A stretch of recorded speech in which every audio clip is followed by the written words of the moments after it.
Yo, c'est Nico et bienvenue dans cette nouvelle vidéo. Aujourd'hui, je vais te donner mes tips pour être plus créatif et progresser rapidement. Pour ça, on va prendre l'exemple du 36 Days of Type.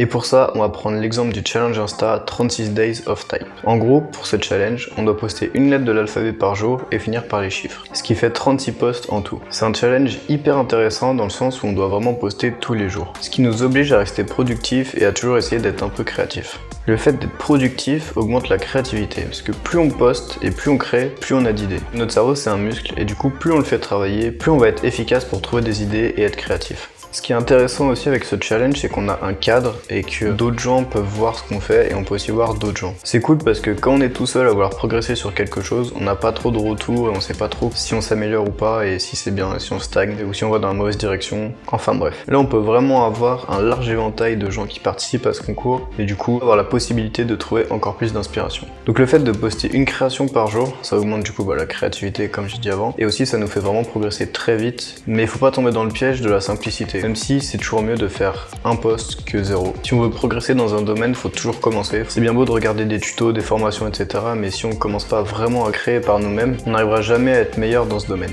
Donc c'est vraiment une bonne habitude de poster très régulièrement. Donc j'encourage vraiment à le faire une fois par jour quand on veut s'améliorer dans quelque chose. Si on peut pas, faut essayer de le faire le plus de fois possible.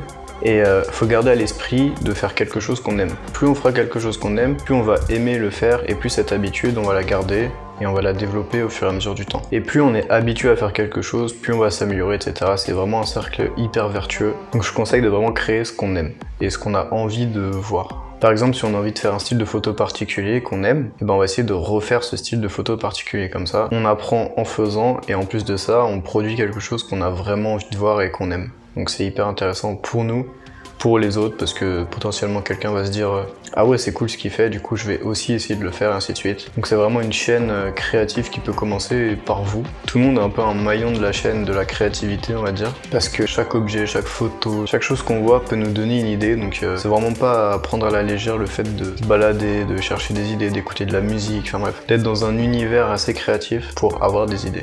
Et justement en parlant d'idées, n'hésitez pas à vraiment noter toutes vos idées, qu'elles soient bonnes ou mauvaises selon vous au départ, ou qu'elles soient très claires ou un peu floues. Dans tous les cas, vous reviendrez plus tard sur vos carnets, vos notes, etc. Et vous verrez ces idées, et peut-être qu'au moment où vous avez eu l'idée, c'était peut-être pas forcément la bonne période, mais peut-être que plus tard dans votre vie, vous allez chercher de créer quelque chose en rapport avec cette idée, et là ça va vous sembler hyper intéressant, donc vous développerez cette idée à ce moment-là.